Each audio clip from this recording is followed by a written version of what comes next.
This is Vinson நம்ம சேனலுக்கு உங்களை வரவேற்கிறேன். நம்ம சேனல் வந்து பார்த்தீங்கன்னா உங்களுடைய கெரியர் செட் பண்ணுறது தான் நீட் கவுன்சிலிங் சம்பந்தமாக நம்ம சேனல் நிறைய வீடியோஸ் கொடுத்துருக்கோம். ரெகுலராக நம்ம சேனல் ஃபாலோ பண்ணுங்க. ஓகே ஃப்ரெண்ட்ஸ், அதாவது நம்ம எல்லாரும் எதிர்பார்த்திருந்த அந்த ரவுண்ட் 2 ஷெடியூல் வந்து நேற்றுக்கு அனௌன்ஸ்மெண்ட் பண்ணிட்டாங்க. சரியா, நேற்றே வந்து நிறைய பேரண்ட்ஸ் வந்து நைட் வந்து நீங்கள் கால் பண்ணீங்க, சார் நாங்கள் வந்து ரிஜிஸ்ட்ரேஷன் பண்ணணுமா, நாங்கள் வந்து பேமெண்ட் பண்ணணுமா, இந்த மாதிரி நிறைய டவுட் வந்து கேட்டீங்க. அதே மாதிரி சீட் வந்து இன்க்ரீஸ் ஆயிருக்குன்னு சொல்றாங்க. அதுவும் 200 சீட் தான் இன்க்ரீஸ் ஆயிருக்குன்னு சொல்றாங்க. இது எந்த வெப்சைட்ல சார் போட்டிருக்காங்க, எந்தெந்த காலேஜ்ல சார் இன்க்ரீஸ் ஆயிருக்கு அப்படிங்கிற டவுட் வந்து உங்களுக்கு இருக்கு கண்டிப்பா. சரியா, இது எல்லாமே நம்ம ஏன்னா நிறைய பேருக்கு இந்த டவுட் இருக்கு. அதாவது எம்சிசி வெப்சைட்லயும் வரல, அதே மாதிரி டிஎன் மெடிக்கல் வெப்சைட்லயும் வரல. அப்ப எந்த வெப்சைட்ல சார் சீட் வந்து இன்க்ரீஸ் ஆனதை போட்டிருக்காங்க அப்படிங்கிறது நிறைய பேர் டவுட் இருக்கு. அதே மாதிரி இன்க்ரீஸ் ஆயிருக்குன்னு சொல்றாங்க. அப்ப கேட்டகரி வைஸா பிசிக்கு எவ்வளவு சீட்டு, எம்பிசிக்கு எவ்வளவு சீட்டு, எஸ்சிக்கு எவ்வளவு சீட்டு, எஸ்டிக்கு எவ்வளவு சீட்டு அப்படிங்கிறது எப்போ சார் தெரியும் அப்படிங்கிற நிறைய டவுட் வந்து உங்களுக்கு இருக்கு. இது எல்லாத்துக்குமே இந்த டவுட் வந்து பாத்தீங்க அப்படின்னா இருக்கதான் செய்யுது. அதுக்குரிய விஷயங்கள் எல்லாமே இந்த வீடியோ நம்ம பார்க்கணும். சரியா, வீடியோ ஸ்கிப் பண்ணாங்க. ஃபர்ஸ்ட் ஆஃப் ஆல், அதாவது நம்ம தமிழ்நாடு கவுன்சிலிங்க்கு யார் எலிஜிபிள் அப்படின்னா, கவர்மெண்ட் கோட்டா, மேனேஜ்மெண்ட் கோட்டான்னு ரெண்டு விஷயங்கள் இருக்கு. கவர்மெண்ட் கோட்டாவுக்கு அப்ளை பண்ணி யாரெல்லாம் ரேங்க் லிஸ்ட்ல நேம் இருக்கோ அவங்க வந்து கவர்மெண்ட் கோட்டாவுக்கு எலிஜிபிள். மேனேஜ்மெண்ட் கோட்டாவுக்கு அப்ளை பண்ணி யாரெல்லாம் மேனேஜ்மெண்ட் கோட்டா ரேங்க் லிஸ்ட் இருக்காங்களோ அவங்க எலிஜிபிள். சரியா, அப்போ கவர்மெண்ட் கோட்டா, மேனேஜ்மெண்ட் கோட்டாவுக்கு யார் எலிஜிபிள் அப்படிங்கறத நீங்க தெரிஞ்சுக்கும். உங்களுக்கு இப்ப நல்லா கவனிச்சுங்க அப்படின்னா, ரிஜிஸ்ட்ரேஷன் அண்ட் பேமெண்ட் இன்னையிலிருந்து, சரியா, ரிஜிஸ்ட்ரேஷன் அண்ட் பேமெண்ட்க்கு வந்து பார்த்தீங்கன்னா 3 நாள் டைம் கொடுத்துருக்காங்க. சரியா, நல்லா நீங்க கவனிச்சுக்கணும். இந்த ரிஜிஸ்ட்ரேஷன் அண்ட் பேமெண்ட்ல தான் நிறைய பேருக்கு டவுட். ஏன்னா நேற்றுக்கு வந்து கால்ஸ் எல்லாமே வந்து பாத்தீங்கன்னா இந்த டவுட் தான். அதாவது யார் வந்து செக்யூரிட்டி டெபாசிட்டே பே பண்ணவே தேவையில்லை அப்படின்னா, நீங்க வந்து 2.5 இன்கம்குள்ள 2.5 லட்சம் ரூபாய்க்குள்ள இன்கம் உங்களுக்கு இருக்கு. நீங்க வந்து எஸ்சி, எஸ்சிஏ, எஸ்டி, அதுக்கப்புறம் கன்வெர்டட் கிறிஸ்டின் சொல்லுவாங்க. அதாவது எஸ்சில இருந்து கன்வெர்ட் ஆகி நீங்க கிறிஸ்டினா கன்வெர்ட் ஆகிருந்தீங்க அப்படின்னா, நீங்க இந்த கம்யூனிட்டியில வர எல்லா பேருக்குமே உங்களோட இன்கம் வந்து 2.5 லேக் இருந்துச்சு அப்படின்னா, நீங்க வந்து 5,000 பே பண்ண தேவையில்ல, 30,000 பே பண்ண தேவையில்ல, 1 லேக் நீங்க பே பண்ண தேவையில்ல. சரியா, அப்ப நல்லா நீங்க கவனிச்சுக்கணும். இந்த ரிஜிஸ்ட்ரேஷன் அண்ட் பேமெண்ட் வந்து யாருக்கு அப்படின்னா, சில பேர் வந்து ரேங்க் லிஸ்ட்ல, கவர்மெண்ட் ரேங்க் லிஸ்ட்லயே நேம் இருக்கும், மேனேஜ்மெண்ட் கோட்டாவுக்கும் விவரமா நீங்க அப்ளை பண்ணி வச்சிருப்பாங்க. சரியா, அப்ப ஃபர்ஸ்ட் ரவுண்ட்ல கவர்மெண்ட் கோட்டா மட்டும் ட்ரை பண்ணலாம் அப்படின்னு சொல்லி என்ன பண்ணிருப்பாங்கன்னா 30,000 பே பண்ணி கவர்மெண்ட் கோட்டா பிளஸ் வந்து பார்த்தா செல்ஃப் ஃபைனான்சிங், சரியா, ரெண்டுமே வந்து பார்ட்டிசிபேட் பண்ணிருப்பாங்க.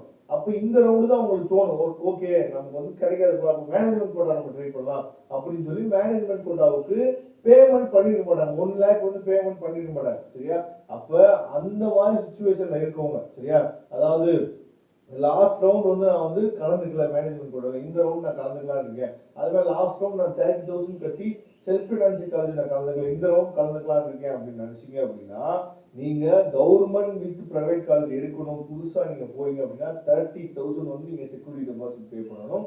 அதுவே நீங்க மேனேஜ்மெண்ட் கோட்டா எடுக்கலாம் அப்படின்னு சொல்லி நீங்க நினைக்கிறீங்க அப்படின்னா நீங்க 1 லேக் நீங்க பேமெண்ட் பண்ணணும். சரியா, இதெல்லாம் ரிஜிஸ்ட்ரேஷன் அண்ட் பேமெண்ட்ல அது ரொம்ப பெரிய விஷயம். அந்த பேமெண்ட் மட்டும் பண்ணணும்.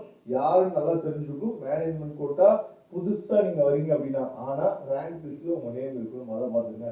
இவங்க எல்லாத்துக்குமே 16ஆம் தேதி வந்து 18ஆம் தேதி 3 நாள் நமக்கு வந்து டைம் இருக்கு. சரியா, ஆனா சார் நான் ரவுண்ட் 1லயே நான் பார்ட்டிசிபேட் பண்ணிட்டேன், ரவுண்ட் 2 இப்போ நான் வந்து சாய்ஸ் ஃபில்லிங் ஃப்ரெஷ்ஷா போடணுமான்னு சொல்லி கேட்டீங்கன்னா ஃப்ரெஷ்ஷா தான் போடணும். சரியா, அப்ப அதுக்கு தான் டைம் வந்து கொடுத்துருக்காங்க. எப்போ சாய்ஸ் ஃபில்லிங்னா இன்னையில இருந்து கால் பண்ண ஆரம்பிச்சீங்க, சார் நான் சாய்ஸ் ஃபில்லிங் பண்ணலாம்னு போனேன் சார், ஆனா எனக்கு சாய்ஸ் ஃபில்லிங் ஓப்பன் ஆகுது சார், சாய்ஸ் ஃபில்லிங் பண்ணலாம்னு போனேன் சார், சாய்ஸ் ஃபில்லிங் ஓப்பன் ஆகுது சார் அப்படின்னு சொல்லிட்டு கால் பண்ண ஆரம்பிச்சிருங்க. நல்லா நீங்க வீடியோ போடும்போது தயவுசெய்து கொஞ்சம் நீங்க நல்லா கவனிச்சுங்க.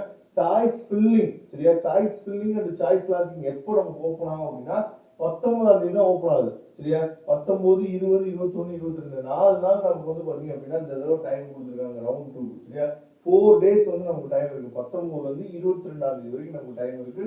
அதுக்கப்புறம் ரிசல்ட் வந்து நமக்கு எப்போ தெரிய வரும் அப்படின்னு சொல்லி பாத்தீங்கன்னா 24ஆம் தேதி தான் ரிசல்ட் வந்து நமக்கு தெரிய வருது.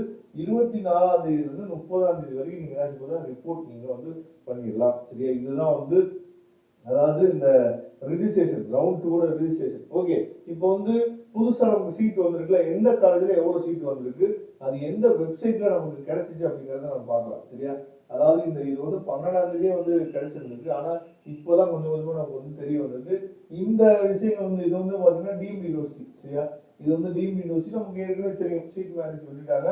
அதாவது பாரத்ல 50 சீட்டு, லலிதா மியா 50 சீட்டு, வேல்ஸ்ல 50 சீட்டு, மொத்தம் 150 சீட் வந்து டீம்டுல இன்க்ரீஸ் ஆயிருக்கு. இங்க பாருங்க, இதுதான் நமக்கு ரொம்ப முக்கியம். அதாவது வெங்கடேஸ்வரா பிரைவேட் யூனிவர்சிட்டியில 50 சீட் வந்து இன்க்ரீஸ் ஆயிருக்கு சரியா. அதுக்கப்புறம் Srinivasan medical college 50 seat increase ஆயிருக்கு. சென்ட் பீட்டர்ஸ் 50 சீட் இன்க்ரீஸ் ஆயிருக்கு. சுவாமி விவேகானந்தா 50 சீட், மொத்தமா சேர்த்து வந்து பாத்தீங்கன்னா 200 சீட் சரியா. அப்ப தமிழ்நாட்டுக்குன்னு சொல்லி இந்த வருஷம் நமக்கு மொத்தமா இன்க்ரீஸ் ஆனது 350 சீட். ஆனா நம்ம எதிர்பார்த்தது 1700 சீட் எதிர்பார்த்தோம். ஆனா வெறும் 350 சீட் மட்டும் தான் என்ன சொல்றது இன்க்ரீஸ் பண்ணியிருக்காங்க. அதுலயும் முக்கியமா நம்ம தமிழ்நாட்டுக்குள்ள இருக்கக்கூடிய பிரைவேட் காலேஜஸ் பிரைவேட் யூனிவர்சிட்டி இதுதான் நமக்கு ரொம்ப முக்கியம். அது வெறும் 200 சீட் மட்டும் தான் இன்க்ரீஸ் பண்ணியிருக்காங்க. இது எந்த வெப்சைட்ல இருக்கு அப்படின்னா என்எம்சி வெப்சைட் போய் நீங்க பாருங்க சரியா. என்எம்சி அப்படின்னு சொல்லி நீங்க போட்டுட்டு அந்த வெப்சைட்டுக்குள்ள போய் பாத்தீங்க அப்படின்னா நோட்டிபிகேஷன்ல ஃபர்ஸ்ட் ஒன்னே இதுதான் இருக்கும் சரியா. 12ஆம் தேதி இந்த சீட் மேட்ரிக்ஸ் வந்து ரிலீஸ் ஆயிடுச்சு. ஆனா இப்போதான் கொஞ்சம் வெளியே வர ஆரம்பிச்சு சரியா. அப்ப நம்ம தமிழ்நாடு கவுன்சிலிங் ஆக்சுவலா எதிர்பார்த்தது 1350 சீட் வந்து எதிர்பார்த்தோம். ஆனா கிடைச்சது வந்து பாத்தீங்க அப்படின்னா வெறும் 200 சீட் தான் கிடைச்சிருக்கு சரியா. இதோட ரொம்ப முக்கியமா நமக்கு இந்த 200 சீட்டுமே அப்படியே மொத்தமா கொடுத்துட மாட்டாங்க. இதுல கேட்டகரி வைஸா பிரிப்பாங்க. அப்ப கேட்டகரி வைஸா பிரிச்சு நமக்கு எப்போ வந்து அந்த சீட் அதாவது கரெக்டான சீட் மேட்ரிக்ஸ் வந்து நமக்கு எப்போ கிடைக்கும் அப்படின்னா 19ஆம் தேதிக்கு முன்னாடி 19ஆம் தேதி அதாவது சீட் மேட்ரிக்ஸ் டேட் வந்து கொடுத்துருக்காங்க 19ஆம் தேதி இல்லைன்னா 19ஆம் தேதிக்கு முன்னாடி. ஏன்னா நம்ம சாய்ஸ் ஃபில்லிங் போடல அதுக்கு முன்னாடி கிடைச்சாதான் நமக்கு கரெக்டா இருக்கும் சரியா.